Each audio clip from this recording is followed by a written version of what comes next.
Mbappé, seul au monde, c'est le titre de la vidéo, ça pourrait être un peu le titre de la saison. Bienvenue pour ce débrief d'après-match entre la Real Sociedad et le Real Madrid.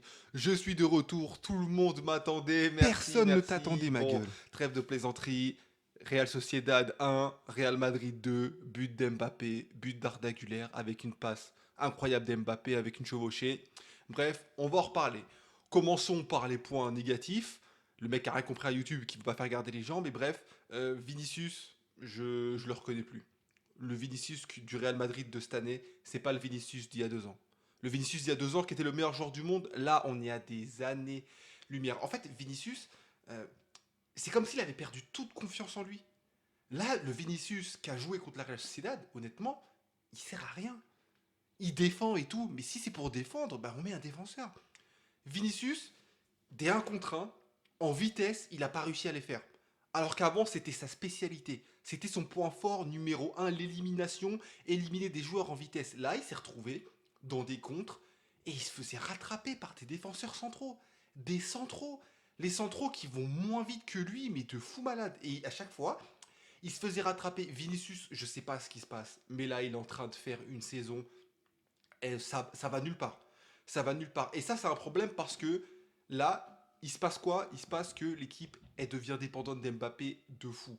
Un peu comme le Paris Saint-Germain à l'époque des grandes années d'Mbappé, 2021, 2022. Là, c'est pareil. Là, le Real Madrid, ils ont une Mbappé dépendance de fou. Alors vous me direz, c'est bien, parce que le Real a un grand joueur, l'un des meilleurs joueurs du monde et tout, il n'y a pas de souci. Mais il va se passer quoi quand Mbappé va moins bien jouer?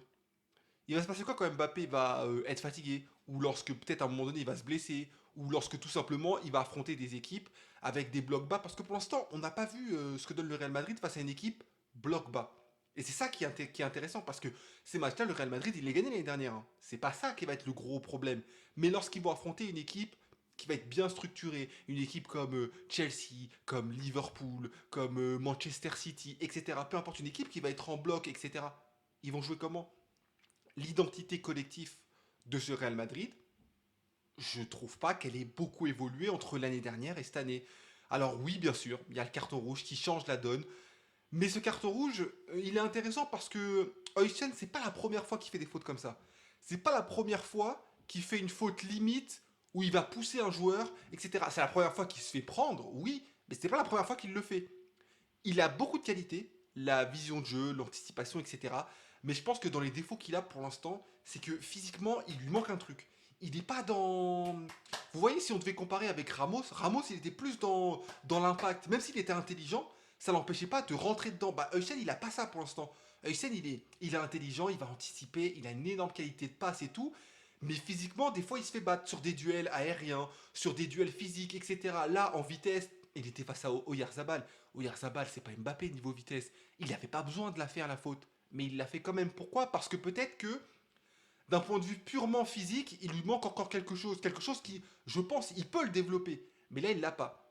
Du coup, le Real Madrid, qui est déjà appauvri en défenseur, Rudiger blessé pour 3 mois, pas d'Oysen, ça va pas les aider en Liga. Après, je pense que la sanction va pas être longue, mais ça montre que, en fait, au niveau du collectif, je parle de collectif, le Real Madrid, je sais pas, il y a un truc qui va pas. Et je suis sûr, là vous vous dites, oh le mec il est sévère, le Real a gagné, ils étaient à 10, etc. Oui, ils ont montré des belles choses. Ils se sont accrochés, t'as des joueurs qui défendent, Mbappé fait un effort, bon ce sera jamais le plus grand défenseur, mais il fait un effort et tout. Mais honnêtement, tu prends Mbappé, sa performance et tout, sa très très belle performance.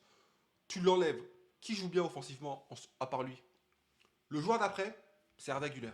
Arda Güler fait plutôt un bon match. Les autres joueurs, Vinicius, il pèse pas. D'ailleurs, il sort à la 67e minute, c'est normal, il aurait dû sortir avant. Brahim Diaz, c'est pareil. Rodrigo, je pense qu'il est temps de parler du cas Rodrigo. Rodrigo, il est dans une situation où toute la pré-saison, il a voulu partir. Il n'a pas réussi à partir. Du coup, il se retrouve dans l'effectif. Il n'a pas la confiance de Xabi Alonso. Il est sur le banc.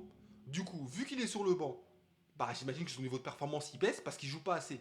Et quand on le fait rentrer, bah on se dit ouais finalement sa place elle est sur le banc. Mais du coup, c'est un engrenage sans fin parce que t'as Brahim Diaz qui n'est pas le niveau d'un titulaire au Real Madrid tout le temps. Rodrigo qui, avec sa situation, n'est pas titulaire non plus.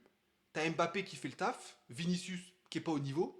En fait, l'offensif, elle dépend que de Mbappé. Et encore une fois, Ce n'est pas bien parce que lorsque le niveau va s'élever, ce Real Madrid va avoir des grosses difficultés.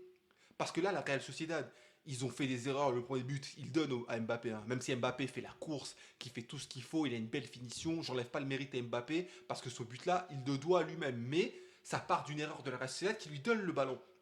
Il y a des grandes équipes qui vont pas faire ça. Et à ce moment-là, qu'est-ce qui va devenir de ce Real Madrid? Encore une fois, moi, il y a des choses qui sont bien, mais il y a des choses, voilà. Ceballos, ça va, mais c'est pas la folie. Ils ont voulu faire reposer Valverde, je comprends, il y a la trêve et tout, etc. Mais va vite falloir instaurer un milieu conquérant. Il va falloir que le Vinicius se pose des questions, parce qu'honnêtement, là, je trouve que les gens ils sont gentils avec Vinicius, pour le coup. Parce que on part du fait que Vinicius était le meilleur joueur de la saison il y a 2 ans. Le ballon d'or, Rodri, etc., on ne va pas revenir dessus. Si le meilleur joueur de la saison est capable de produire des performances comme ça dans des matchs contre la Real Sociedad, être incapable de dribbler, de faire la différence, d'être bloqué à des consignes où il se contente de défendre et encore, voilà, c'est pas son rôle, c'est quoi l'intérêt? Honnêtement, je vous pose la question. Si Mbappé avait fait la même performance que Vinicius aujourd'hui, il se serait passé quoi sur Mbappé? Mbappé, on l'aurait flingué. Là, Vinicius, il fait des matchs moyens depuis le début de la saison. En prolongation de la saison dernière, je dirais même en pire. Et pour l'instant, je trouve que on laisse un peu passer. Mais, encore une fois, lorsqu'il va y avoir des grands matchs, moi pour l'instant, sur le Madrid, je ne pense pas qu'il soit capable de battre des grandes équipes. Je sais, encore une fois, ils ont gagné leurs 4 matchs, ils étaient à 10, ils ont eu du caractère, il y a des bonnes choses, je ne dis pas le contraire. Mais je vous jure qu'il y a un arbre qui cache la forêt. Mbappé, il est tellement bon en ce moment que peut-être que les gens ne se rendent pas compte que le Real Madrid, dans sa globalité en tant qu'équipe, ne joue pas bien. Le Real Madrid ne joue pas bien. Les joueurs ne s'intègrent pas. Alexander Arnold ne s'intègre pas pour l'instant dans ce collectif, etc. Il y a beaucoup de choses qui ne vont pas. Donc, moi j'ai hâte de voir, mais encore une fois, la Mbappé dépendance, c'est un défaut. On l'a vu au PSG, avec une équipe qui, malheureusement, lorsque Mbappé ne jouait pas bien, moins bien, etc., n'arrivait pas à surélever son niveau de jeu. Au Real Madrid, ce sera la même chose. Au Real Madrid, ce sera la même chose si les autres joueurs n'élèvent pas leur niveau de jeu. Arregler a fait un bon match, encore une fois, je le souligne, mais après, Brahim Diaz, c'est insuffisant. Vinicius, c'est très insuffisant. Rodrigo, il n'a pas la confiance du coach. Il y a trop de joueurs qui, pour l'instant, pour moi, ne font pas ce qu'un joueur de leur niveau devrait faire. Enfin bon. Et ensuite, pour parler un peu plus du match, la Real Sociedad, ils n'ont pas su profiter de leur occasion. Parce que quand le Real Madrid se retrouve à 10 comme ça pendant si longtemps, tu dois en profiter. Tu dois en profiter. Ils n'ont pas fait le taf. Les joueurs, je sais pas, ils ont été un peu timides, etc. C'est dommage pour eux. Après, tant pis, le Real Madrid, d'un point de vue comptable, c'est bien. C'est important quand même de souligner que comptablement, ils font le taf. Parce que, oui, ok, d'un point de vue collectif, moi je me projette par rapport à la Ligue des Champions, par rapport aux matchs importants. Mais là, il faut dire la vérité, on est en Liga. Et en Liga, c'est important de prendre des points, surtout que le Barça n'est pas dans une phase où tu as l'impression qu'ils vont prendre tous les points tout le temps, etc. Donc je pense que de ce point de vue-là, si on pense que à la Liga, c'est vraiment une belle opération et le Real Madrid, peut-être, va réussir à gagner des matchs en étant moins bon comme cette saison-là, ce qui est une bonne chose s'ils veulent remporter la Liga en vrai. Donc bref, dites-moi ce que vous avez pensé. Est-ce que vous pensez que Vinicius, je sais pas, c'est quoi, à quoi c'est dû le problème en fait? Parce que moi, c'est la question que je me pose, c'est dû à quoi? Est-ce qu'il est encore traumatisé du ballon d'or de l'année précédente? Est-ce que c'est ces problèmes contractuels qui l'empêchent d'être performant, etc. Je sais pas, mais sur le terrain, il n'a pas l'air d'être heureux et je trouve que ça commence à se ressentir sur l'équipe en tant que collectif. Dites-moi ce que vous en pensez, je vous dis à la prochaine. Ciao.